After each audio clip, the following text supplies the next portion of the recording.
আমি তো ফকিরের ঘর থেকে আসছি, এমন জীবন কাটছে আমার, একটা লুঙ্গি পরছি 1-1.5 বছর 2 বছর পর্যন্ত, আর এখন এক লুঙ্গি একদিনের বেশি পরি না। এক জামা 150 টাকা কিনছি, মনে আছে? 150 টাকা কালারিং জামা।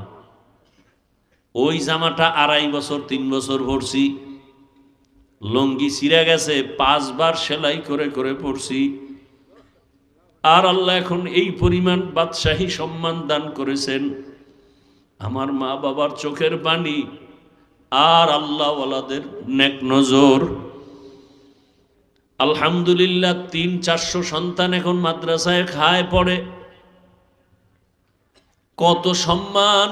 ও যুবকেরা, কত মানুষ তাকায় দেখো, গাড়ির নিচে লাশ হয়ে আছে, পানির মধ্যে লাশ, ঘুমের বিছানায় লাশ।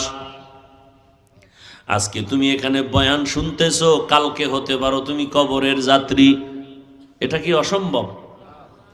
তুমি ঘুমায় গেছো, ঘুমের মধ্যে আজরাইল চলে আসছে, রুহুটা নিয়ে যখন চলে গেছে, 11টার সময় তোমার আম্মু ডাকছে, বাবা আর কত ঘুমাবি, আয় ওঠ, তাড়াতাড়ি নাস্তা কর। সন্তান কোনো সাড়া দেয় না। এই যুবক, ভালো করে একটু খেয়াল করো, হঠাৎ দেখবে মায়ের অন্তরে বাড়ি মারছে, দাগ কেটে গেছে, মনে হয় কি জানি হয়েছে। দরজা খুলে না, লাথি মেরে দরজা ভেঙে ঢুকছে।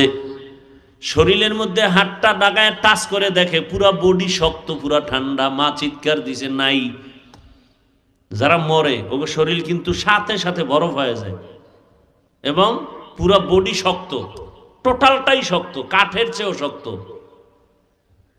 মা চিৎকার দিয়া বলবে, তোর বাবারে ডাকবে, এ স্বামী আসো তাড়াতাড়ি, তোমার ছেলে নাই।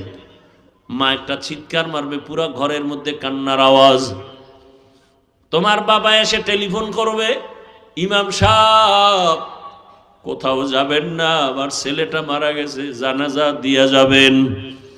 বাবায় কান্না করবে আর বলবে, একদল যাও তাড়াতাড়ি বাজার থেকে কাফন কিনিয়ে আনো, আর এক দলকে বলবে যাও বাঁশবাগানে কবর খনন করো।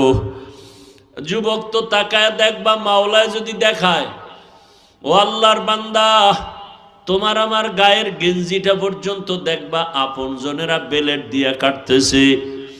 আমার হাতের ঘড়িটা আর একজনে দিয়া বলবে, এই ঘড়ি তো হাফিজুর রহমানের নাই, ঘড়ি আমার। আজকে তুমি বলো আমার মোবাইল, আমার মোবাইল, আর একজনে হাতে নিয়ে কালকে বলবে মোবাইল তো আমার, এটা আর কারো না। তোমার বন্ধুটা নাম্বার ডিলিট করে বলবে বন্ধু নাই, মোবাইলে নাম্বার রেখেও লাভ নাই। তোমার মাও কাঁদবে, বাবাও কাঁদবে, আমারে আম্মু বলে যে ডাকটা দিত, ওই ডাক তো